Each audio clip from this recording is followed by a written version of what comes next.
ತಾಲಿಬಾನ್ಗಳು ಭಾರತದ ಹೆಸರಿನ ಮೇಲೆ ಕೇವಲ ಒಂದೇ ಒಂದು ಹೇಳಿಕೆಯನ್ನ ನೀಡಿದ್ದರು. ಇಷ್ಟಕ್ಕೆ ಪಾಕಿಸ್ತಾನದಿಂದ ಅಮೆರಿಕವರೆಗೆ ಎಲ್ಲರ ಹೃದಯದಲ್ಲಿ ಡವಡವ ಶುರುವಾಯಿತು. ಅಫ್ಘಾನಿಸ್ತಾನದ ಬಾಗ್ರಾಮ್ ಏರ್ ಬೇಸ್ ಮತ್ತೆ ಸಕ್ರಿಯಗೊಳ್ಳಲಿದೆ. ಭಾರತ ಒದಗಿಸುತ್ತಿರುವ ಈ ಭದ್ರತಾ ಕವಚದಿಂದ ಪಾಕಿಸ್ತಾನದಲ್ಲಿ ಗೊಂದಲ ಶುರುವಾಗಿದೆ. ಹಾಗಾದ್ರೆ ಭಾರತದ ಶಕ್ತಿಯು ತಾಲಿಬಾನ್ಗಳಿಗೆ ಸಿಗಲಿದೆಯಾ? ಭಾರತ ಇಟ್ಟ ಒಂದೇ ಒಂದು ಹೆಜ್ಜೆ ಇಸ್ಲಾಮಾಬಾದ್ ನಲ್ಲಿ ದೊಡ್ಡ ದುಃಖವನ್ನ ತುಂಬಿಸಿದೆ.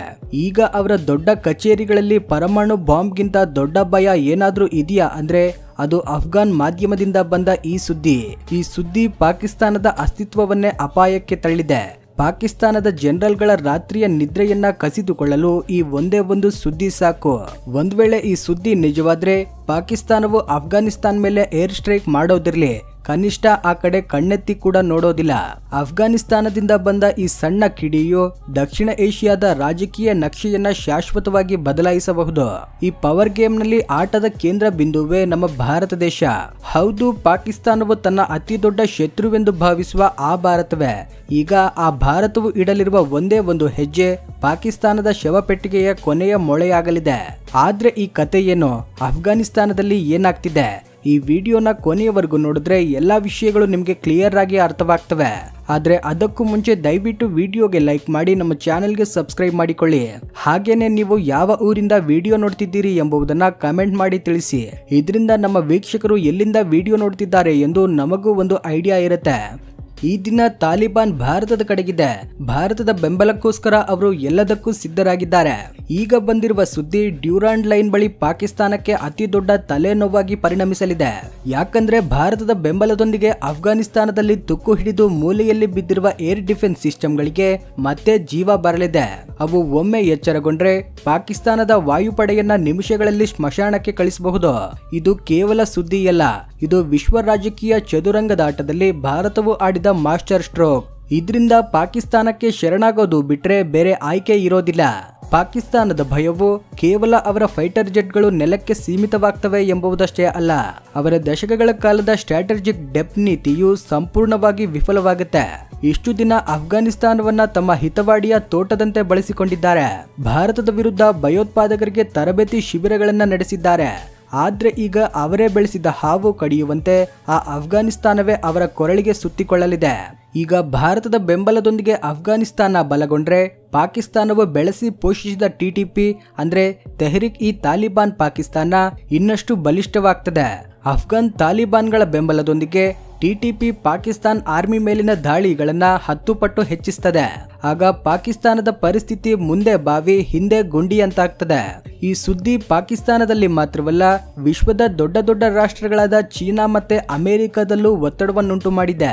ಕಾಬೂಲ್ ಅಲ್ಲಿ ಭಾರತವು ಈ ಹೆಜ್ಜೆಯನ್ನಿಟ್ರೆ ಅದು ಕೇವಲ ಪಾಕಿಸ್ತಾನದ ಸೋಲು ಮಾತ್ರವಲ್ಲ, ಈ ಪ್ರದೇಶದಲ್ಲಿ ಅವರ ದಶಕಗಳ ಅಧಿಪತ್ಯಕ್ಕೆ ಎಂಡ್ ಕಾರ್ಡ್ ಬಿದ್ದಂತಾಗ್ತದೆ ಎಂದು ಅವರಿಗೆ ಚೆನ್ನಾಗಿ ಗೊತ್ತಿದೆ. ಇಷ್ಟಕ್ಕೂ ಆ ಸುದ್ದಿ ಏನು? ಅದು ಪಾಕಿಸ್ತಾನದ ಅಡಿಪಾಯವನ್ನ ಏಕೆ ಕದಲಿಸುತ್ತೆ? ತಾಲಿಬಾನ್ ಸರ್ಕಾರವು ಭಾರತಕ್ಕೆ ಒಂದು ವಿನಂತಿಯನ್ನ ಮಾಡಿದೆ ಎಂದು ಅಫ್ಘಾನಿಸ್ತಾನ್ ಮಾಧ್ಯಮದಲ್ಲಿ ಒಂದು ಸುದ್ದಿ ಕಾಡ್ಗಿಚ್ಚಿನಂತೆ ಹರಡಿದೆ. ಆ ವಿನಂತಿ ಏನೆಂದ್ರೆ, ಅವರ ದೇಶದಲ್ಲಿ ಇರುವ 3 ಪ್ರಮುಖ air ಬೇಸ್ಗಳಾದ Bagram air base, Kabul ಮತ್ತೆ ಕಾಂದಹಾರ್ ವಿಮಾನ ನಿಲ್ದಾಣಗಳಲ್ಲಿ ಕೆಲಸ ಮಾಡದೇ ಇರುವ ಏರ್ ಡಿಫೆನ್ಸ್ ಸಿಸ್ಟಮ್ಗಳನ್ನ ಭಾರತವು ದುರಸ್ತಿಗೊಳಿಸಿ ಮತ್ತೆ ಸಕ್ರಿಯಗೊಳಿಸಬೇಕು ಎಂದು. ಇದು ಚಿಕ್ಕ ವಿಷಯ ಅಲ್ಲವೇ ಅಲ್ಲ. ಪಾಕಿಸ್ತಾನ ಅಫ್ಘಾನಿಸ್ತಾನ್ ಮೇಲೆ ಆಧಿಪತ್ಯ ಸಾಧಿಸಲು ಬಳಸುತ್ತಿರುವ ಏಕೈಕ ಶಸ್ತ್ರವೆಂದ್ರೆ ಅವರ ವಾಯುಪಡೆ. ಆದ್ರೆ ಈ ಯೋಜನೆಯು ಅದಕ್ಕೆ ಕಡಿವಾಣ ಹಾಕುವ ಒಂದು ಯೋಜನೆಯಾಗುತ್ತೆ. ಗ್ರೌಂಡ್ ಫೈಟ್ ನಲ್ಲಿ ಅಫ್ಘಾನ್ ಫೈಟರ್ಗಳ ಮುಂದೆ ಪಾಕಿಸ್ತಾನ್ ಸೇನೆ ಎಂದಿಗೂ ನಿಲ್ಲಲು ಸಾಧ್ಯವಾಗಿಲ್ಲ.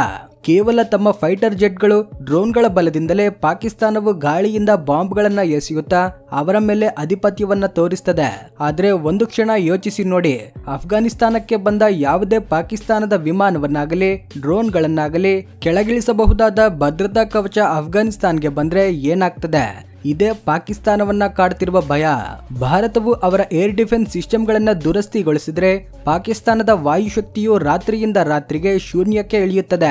ಅವರ F-16, JF-17 ಫೈಟರ್ ಜೆಟ್ಗಳು ಹಾರದಂತೆ ತಮ್ಮ ಬೇಸ್ಗಳಲ್ಲಿಯೇ ತುಕ್ಕು ಹಿಡಿಯುತ್ತವೆ. ವಾಯುಶಕ್ತಿ ಕಳೆದುಕೊಂಡ ಬಳಿಕ ಪಾಕಿಸ್ತಾನವು ಒಂದೇ ಒಂದು ದಿನವೂ ಅಫ್ಘಾನಿಸ್ತಾನ್ ಮುಂದೆ ನಿಲ್ಲಲು ಸಾಧ್ಯವಾಗೋದಿಲ್ಲ.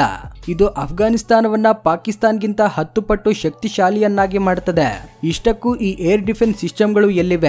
ಅವುಗಳನ್ನ ಭಾರತ ಮಾತ್ರ ಯಾಕೆ ದುರಸ್ತಿಗೊಳಿಸಬಹುದು? ಇದರ ಹಿಂದೆ ಒಂದು ದೊಡ್ಡ ಕತೆ ಇದೆ. ಒಂದು ಕಾಲದಲ್ಲಿ ಅಫ್ಘಾನಿಸ್ತಾನದಲ್ಲಿ ಅಮೆರಿಕದ ಅಧಿಪತ್ಯದ ಸಂಕೇತವಾಗಿದ್ದ ಬಾಗ್ರಾಮ್ ಏರ್ಬೇಸ್ ಈಗ ಅಮೆರಿಕದವರು ಬಿಟ್ಟು ಹೋದ ಶಸ್ತ್ರಾಸ್ತ್ರಗಳ ಸ್ಮಶಾನದಂತಿದೆ. ಅಮೆರಿಕ ನ್ಯಾಟೋ ಸೈನ್ಯಗಳು ಅಲ್ಲಿಂದ ಭೂತದಂತೆ ಓಡಿ ಹೋದಾಗ ಶತಕೋಟಿ ಡಾಲರ್ಗಳ ಮೌಲ್ಯದ ಶಸ್ತ್ರಾಸ್ತ್ರಗಳನ್ನ ಅಲ್ಲಿಯೇ ಬಿಟ್ಟು ಹೋಗಿದ್ದಾರೆ. ಅವುಗಳಲ್ಲಿ ಸಿರಾಮ್ ಕೌಂಟರ್ ರಾಕೆಟ್, ಆರ್ಟಿಲರಿ, ಮಾರ್ಟರ್ ಸಿಸ್ಟಮ್ಗಳು, ಅತ್ಯಾಧುನಿಕ ರೇಡಾರ್ಗಳು, ಕಮ್ಯುನಿಕೇಶನ್ ಸಿಸ್ಟಮ್ಗಳಿವೆ. ಇವುಗಳನ್ನ ಹೇಗೆ ಆಪರೇಟ್ ಮಾಡಬೇಕು ಎಂದು ತಾಲಿಬಾನ್ಗಳಿಗೆ ಗೊತ್ತಿಲ್ಲ.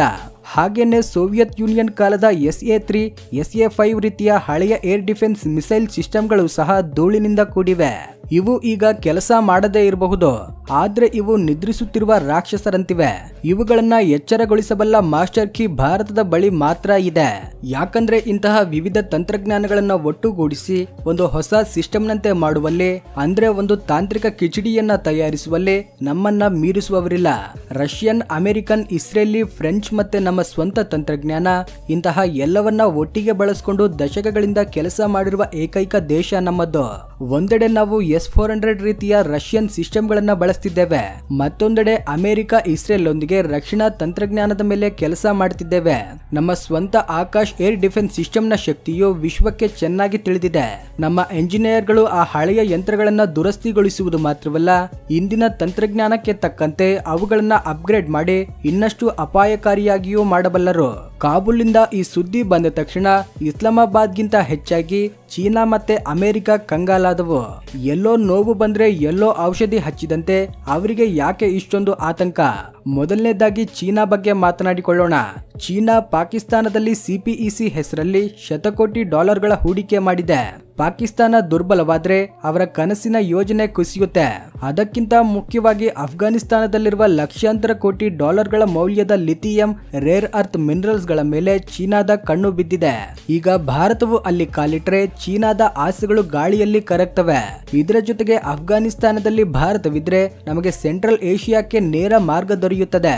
ಇದು ಚೀನಾದ ಬೆಲ್ಟ್ ಅಂಡ್ ರೋಡ್ ಇನಿಷಿಯೇಟಿವ್ಗೆ ದೊಡ್ಡ ಹೊಡೆತ. ಇನ್ನು ಅಮೆರಿಕ ವಿಷಯಕ್ಕೆ ಬಂದ್ರೆ ಅವರು ಅಫ್ಘಾನಿಸ್ತಾನವನ್ನ ಅವಮಾನಕರವಾಗಿ ತೊರೆದು ಬಂದಿದ್ದಾರೆ. ಈಗ ಅದೇ ಬಾಗ್ರಾಮ್ ಏರ್ಬೇಸ್ ನಲ್ಲಿ ಭಾರತವು ಚಕ್ರವನ್ನ ತಿರುಗಿಸಿದ್ರೆ ಅವರು ತಡೆದುಕೊಳ್ಳಲಾರರು. ಇಷ್ಟೇ ಅಲ್ಲದೆ ಅಮೆರಿಕದವರು ಬಿಟ್ಟು ಹೋದ ತಂತ್ರಜ್ಞಾನವನ್ನ ಭಾರತವು ರಿವರ್ಸ್ ಇಂಜಿನಿಯರಿಂಗ್ ಮಾಡಬಹುದೇ ಎಂಬ ಭಯವೂ ಅವರಿಗಿದೆ. ಒಂದೆಡೆ ಚೀನಾಕ್ಕೆ ವಿರುದ್ಧವಾಗಿ ಅಮೆರಿಕವು ನಮ್ಮನ್ನ ಸ್ನೇಹಿತ ಎಂದು ಕರೆಯುತ್ತೆ, ಆದ್ರೆ ಮತ್ತೊಂದೆಡೆ ನಾವು ಅವರನ್ನು ಮೀರಿಸುವಷ್ಟು ಶಕ್ತಿಶಾಲಿಯಾಗುವುದು ಅವರಿಗೆ ಇಷ್ಟವಿಲ್ಲ. ಆದ್ರೆ ಇಷ್ಟೊಂದು ರಿಸ್ಕ್ ತೆಗೆದುಕೊಂಡು ಭಾರತವು ಅಫ್ಘಾನಿಸ್ತಾನಕ್ಕೆ ಯಾಕೆ ಸಹಾಯ ಮಾಡ್ತಿದೆ? ಇದು ಭಾರತ ಇಟ್ಟಿರುವ ಒಂದು ಸೈಲೆಂಟ್ ಚಕ್ರವ್ಯೂಹ. ಮೊದಲ ಗುರಿ ಪಾಕಿಸ್ತಾನ. ಪಾಕಿಸ್ತಾನ್ ಸೇನೆಯ ISI ಏಜೆನ್ಸಿಯೇ ಭಯೋತ್ಪಾದನೆಗೆ ಮೂಲವೆಂದು ಭಾರತಕ್ಕೆ ಚೆನ್ನಾಗಿ ತಿಳಿದಿದೆ. ಪಶ್ಚಿಮ ಗಡಿಯಲ್ಲಿ ಅಫ್ಘಾನಿಸ್ತಾನದೊಂದಿಗೆ ಪಾಕಿಸ್ತಾನಕ್ಕೆ ಶಾಶ್ವತ ತಲೆನೋವನ್ನ ಒಡ್ಡಿದ್ರೆ ಅವರು ಕಾಶ್ಮೀರದ ಕಡೆಗೆ ಕಣ್ಣೆತ್ತಲು ಧೈರ್ಯ ಮಾಡೋದಿಲ್ಲ. ಅವರ ಸೇನೆಗೆ ಎರಡೂ ಕಡೆಯಿಂದ ಯುದ್ಧ ಮಾಡಬೇಕಾಗ್ತದೆ. ಇದರಿಂದ ಚೇತರಿಸಿಕೊಳ್ಳುವುದು ಅಸಾಧ್ಯ. ಇದು ಭಯೋತ್ಪಾದನೆಯ ವಿರುದ್ಧ ಭಾರತವು ಮಾಡುವ ಅತಿ ದೊಡ್ಡ ಸರ್ಜಿಕಲ್ ಸ್ಟ್ರೈಕ್ ಆಗ್ತದೆ. ಎರಡನೇ ಗುರಿ ಚೀನಾ. ಅಫ್ಘಾನಿಸ್ತಾನದಲ್ಲಿ ಭದ್ರವಾದ ಸ್ಥಾನ ದೊರೆತರೆ ಇರಾನ್ನ ಚಾಬಹಾರ್ ಬಂದರಿನ ಮೂಲಕ ಸೆಂಟ್ರಲ್ ಏಷ್ಯಾಗೆ ಗೇಟ್ಗಳು ದೊರೆಯುತ್ತವೆ. ಇದು ಚೀನಾದ CPEC, BRI ಯೋಜನೆಗಳಿಗೆ ದೊಡ್ಡ ಹೊಡೆತ. ಅಲ್ಲಿಂದ ಪಾಕಿಸ್ತಾನ, ಚೀನಾದಂತಹ ದೇಶಗಳನ್ನ ನಾವು ನೇರವಾಗಿ ಸವಾಲು ಮಾಡಬಹುದು. ಮೂರನೇ ಗುರಿ ಜಾಗತಿಕ ಶಕ್ತಿಯಾಗಿ ಭಾರತದ ಉದಯ.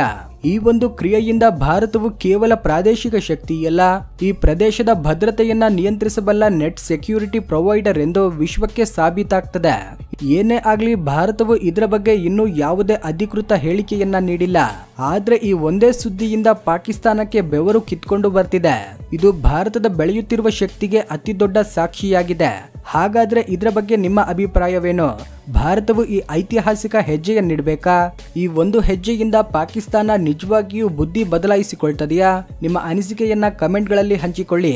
ವಿಡಿಯೋ ಇಷ್ಟವಾಗಿದ್ರೆ ಲೈಕ್ ಮಾಡಿ, ಶೇರ್ ಮಾಡಿ, ಚಾನೆಲ್ಗೆ ಸಬ್ಸ್ಕ್ರೈಬ್ ಮಾಡಿಕೊಳ್ಳಿ. ಜೈ ಹಿಂದ್.